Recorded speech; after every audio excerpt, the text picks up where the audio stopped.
¿Sabías que hace 50 años, medio siglo, 5 décadas, 10 lustros, lo que quieras, o como quieras decirlo, salía el segundo disco de la gran banda australiana AC/DC, el hipermítico TNT, como quieran pronunciarlo, el disco que ya marca, podríamos decir, la plataforma internacional de AC/DC, ya que el primero, que se llamó AC/DC High Voltage, de acuerdo al lugar en donde se publicó, salió primero en Australia. Este también, el TNT, sale en Australia por Albert Records. Que, bueno, acá recomiendo mucho este libro, Los Young, los hermanos que crearon AC/DC, del periodista británico Jess Fink.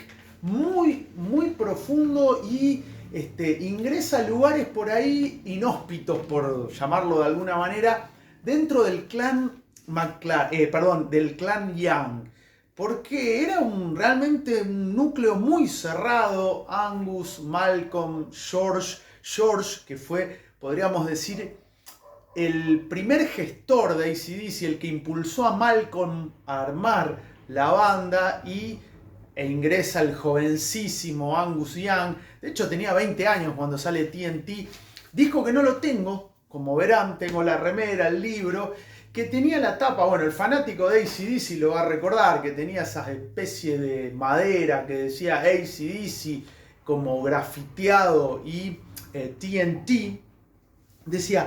Este libro es muy interesante porque hay mucha data y sobre todo de personajes importantes en la vida de AC/DC. Decía, el disco fue publicado originalmente TNT por el sello Albert Records de Australia. ¿Quién fue Ted Albert? Justamente el responsable de que esta gema saliera a la luz. Bueno, Ted Albert fue el fundador de Albert Productions y productor de Easy Beats. Easy Beats fue la banda que tuvo George Young, que lo nombré recién, que fue como el primer gestor de AC/DC y el que impulsó a Malcolm y a su vez a Angus a formar AC/DC.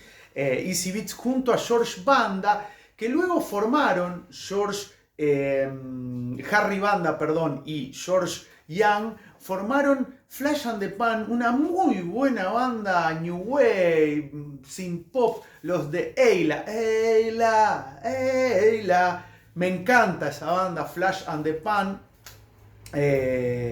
Y bueno, ellos fueron fundamentalmente, George fue el responsable, fue el que incitó, como ya lo dije un par de veces, a Malcolm y a Angus a formar la banda. Pero decía, Ted Albert fallece en 1990 y fue un personaje muy importante en esos primeros días de AC/DC. Se publicaba un 1 de diciembre de 1975, como decía, hace medio siglo exactamente. ¿Cómo no recordar este disco que tuvo clásicos? Bueno, el TNT, que es un temazo, The Jack es otro.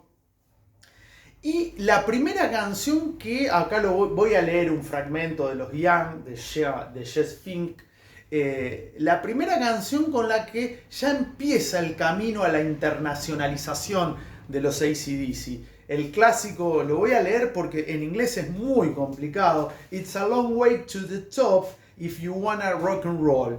Es un largo camino hasta la cima si querés rockear. Bueno, ese fue el tema que les abrió las puertas a lo internacional, salir de Australia y pegar el salto mundial.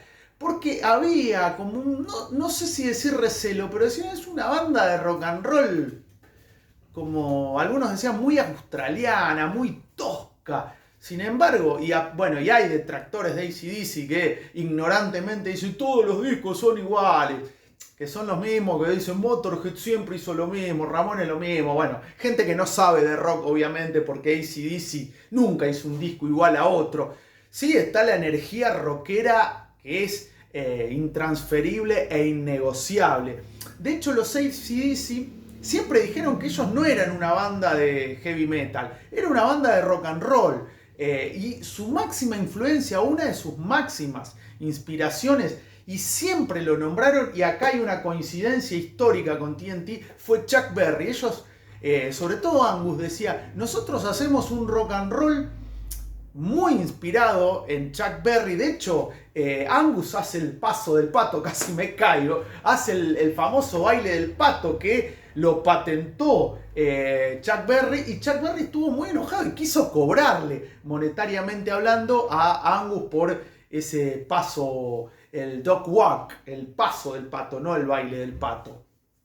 Pero bueno, la coincidencia entre Chuck Berry, AC/DC y TNT es que justamente el tema que cierra la placa es una gran versión de School Days. Bueno, los que conocen de rock y les gusta Chuck Berry sabrán y ya tendrán la canción acá. Para los fanáticos de los Simpsons es la famosa Open the Morning and at the School, que los Simpsons popularizaron y también le hicieron llegar a otra generación que tal vez no conocía a uno de los grandes padres del rock como Chuck Berry.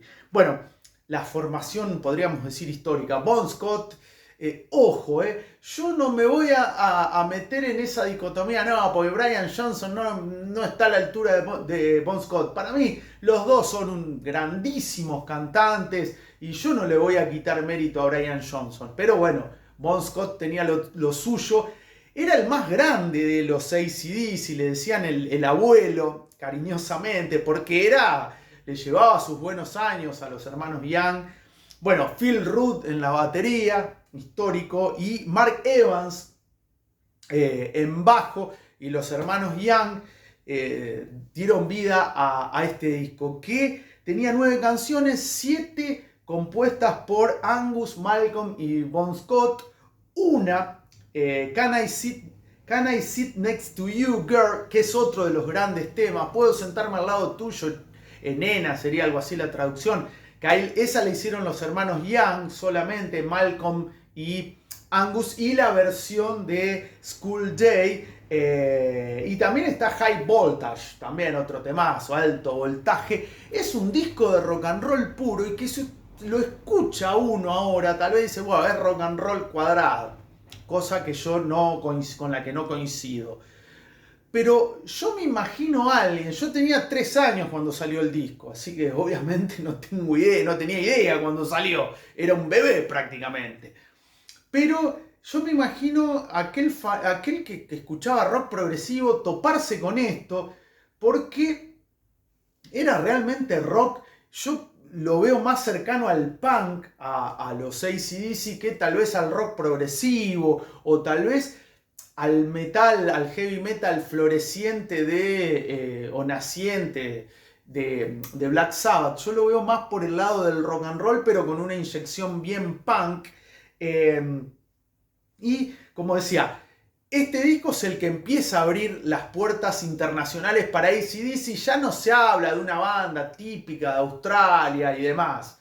Ya se empieza a hablar de otra manera. Bueno, los fanáticos de AC/DC saben que el 23, 27 y 31 de marzo se presentan de vuelta en Argentina, en River. Bueno, apenas salir, primero se empezó con el bullicio, el rumoreo, ahí AC/DC tocan Argentina. Bueno, cuando salieron a la venta las entradas, creo que en 2 horas se liquidaron los 3 River. Porque bueno, AC/DC es una gran banda, que a pesar del tiempo transcurrido, bueno, Angus cumplió 70, hizo un video especial, así que vayan y véanlo, por favor. Brian Johnson es clase 48, como Alice Cooper, Steven Tyler, Robert Plant, y el tipo sigue rockeando. Johnny Ramón también era clase 48, y el tipo sigue cantando. Tuvo problemas en un momento en la década pasada, que fue reemplazado por Axl Rose, pero volvió y bueno, uno piensa en AC/DC. No es como con otras bandas, a mí me pasa con Sepultura. Derrick Green estuvo más tiempo que Max Cavalera, pero para mí Sepultura es con Max Cavalera, que me disculpen todos. Y en el caso de AC/DC me van bien las dos, tanto con Bon Scott como Brian Johnson. Brian Johnson para mí también le imprimió esa voz tan característica que yo creo que ningún otro cantante podría entonar de la manera que lo hace Brian Johnson.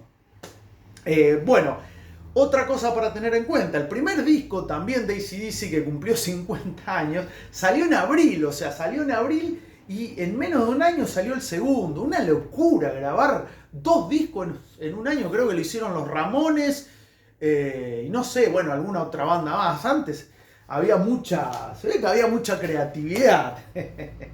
Bueno, y acá me voy, sí, a Jess Fink, obviamente, los Young, los hermanos que crearon AC/DC, comenta, y acá reafirma lo que estaba diciendo, modestia aparte: la primera canción de AC/DC en ser publicada internacionalmente sigue siendo uno de los mejores temas compuestos por los Young más jóvenes, ese juego de palabras, Young jóvenes, con considerable aporte por parte de su hermano mayor y de Bon Scott, George, como decíamos, George Young y Bon Scott. It's a long way to the top. Está tan identificada, dice esta canción, con Melbourne, el lugar donde la banda comenzó a remontar vuelo y donde también se rodó el videoclip y se bautizó un carril de autopista con su nombre, fíjense la importancia de la banda, que es utilizada, esta canción, antes de los partidos por la organización deportiva más grande de Australia, la Liga Australiana de Fútbol. Bueno, Holger Brockman, disc-jockey o DJ, como diría alguien, disc-jockey o disc-jockey, oriundo de Sydney, en el libro da testimonio sobre AC/DC y asegura que fue el primer DJ del mundo que puso It's a Long Way to the Top en la radio. Anoten este nombre, Holger Brockman. En 1975, ciertamente, fue el primero en decir algo en 2JJ, que era una radio, no sé si era JJ López, la estación de radio orientada a los jóvenes del conglomerado mediático ABC, por lo que la idea tiene algún asidero. Bueno, porque en el momento no le habrán dado pelota, pero después cuando ves que AC/DC se convierte en lo que se convirtió y vos decís, yo fui el primero que... Bueno, yo le doy la derecha acá a Don Holger. Bueno, Brockman vio por primera vez a AC/DC en el Hornsby Police Boys Club del Sydney. Tocaron en un club de jóvenes policías de Hornsby. Qué fecha bizarra que habrá sido, ¿eh? Dice Brockman, que no es Kent. Fue a finales de 1974 y me arrastraron al Police Boys. No sabía mucho de ellos, de AC/DC. Debe haber sido apenas salió su primer disco y parecía que había 12 personas allí. Afortunados los 12 apóstoles que vieron uno de los primeros shows de AC/DC.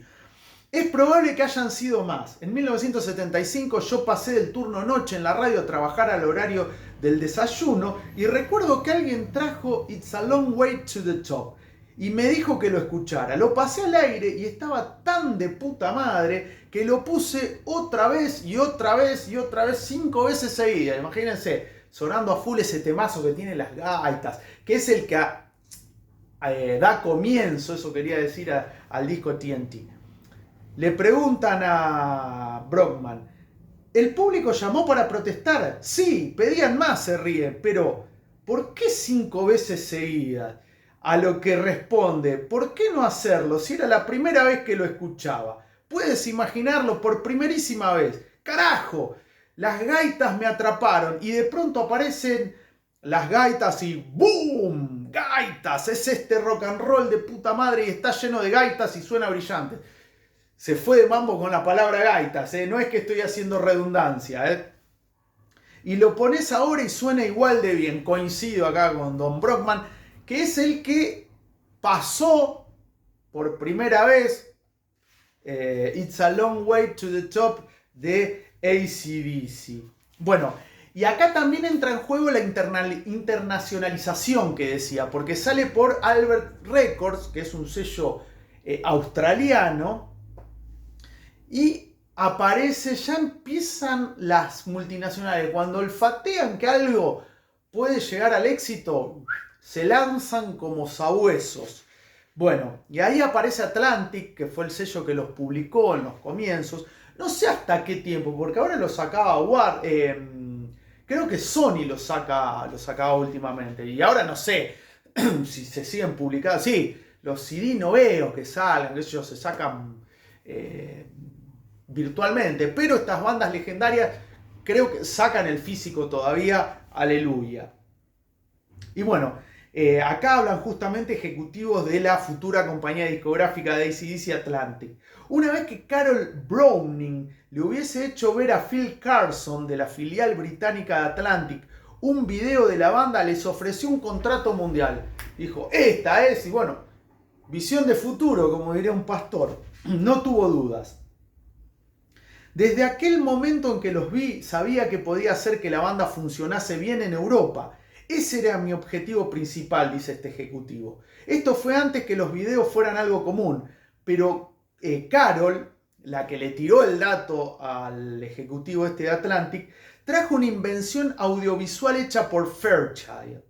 Era un portafolio que se abría y mostraba una pantalla en la que vi a AC/DC tocando It's a Long Way to the Top, creo, en un club nocturno. Fue algo electrizante y eso, entre comillas, me vendió a la banda. Bueno, quedó totalmente petrificado este ejecutivo de Atlantic al escuchar esta canción, que es uno de los grandes clásicos de AC/DC, que no pierde vigencia, porque los grandes discos no pierden vigencia, creo yo. Para mí es un discazo, tiene 44 minutos aproximadamente de duración, estas 9 canciones. Como decía, Angus Young tenía 20 años, era un chaboncito que recién estaba asomando a la vida.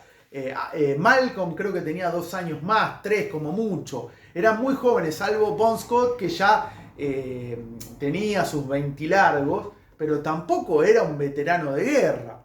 Por eso, marca mucho a fondo y a fuego lo que es esa juventud de la banda. Además, bueno, Albert Records, quería decir, publicó a Rose Tattoo, una gran banda australiana de los 70, y también a The Easy Beats, que era la banda que tenía el mayor de los Young, George, junto a Harry Vanda, que fueron los productores de este disco, junto a Malcolm y Angus, o sea, el clan Young. Ese era el clan, ellos tres, George, Angus y Malcolm, eran como una fuerza pétrea, dura, era el clan, se manejaban en clan. Y bueno, ellos produjeron el álbum y, como decía, George Young y Harry Vanda formaron después Flash and the Pan, que para mí es una banda que no tiene nada que ver con AC/DC desde lo estilístico, pero que me encanta y que tuvieron mucho éxito en los 80, como ya lo dije antes y lo repito,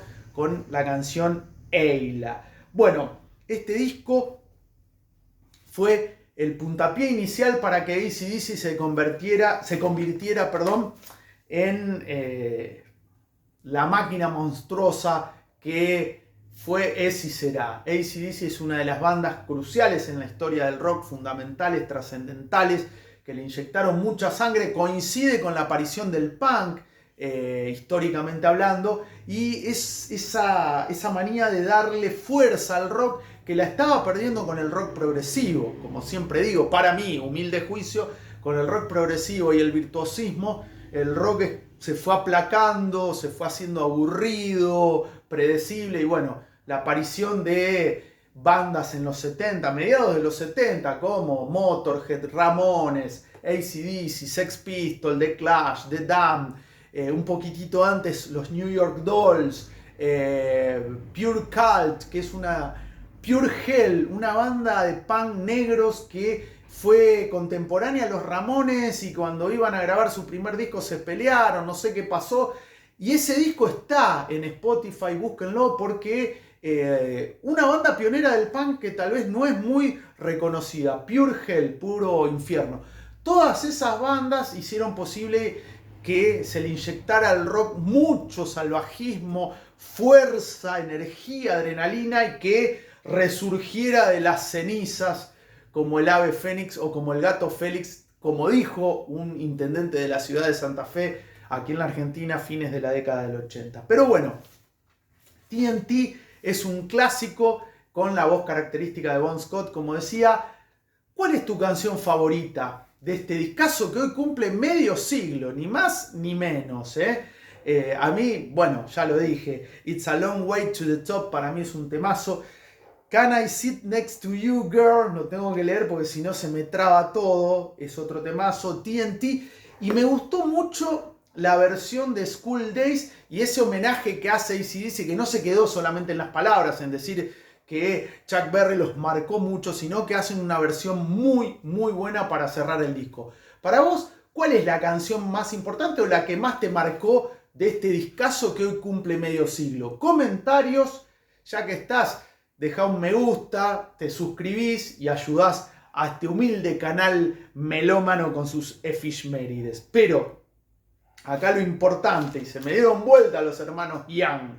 ¿Sabías que hace exactamente medio siglo se publicaba, y no lo tengo acá, pero recomiendo el libro, se publicaba TNT, el mítico segundo disco de los AC/DC,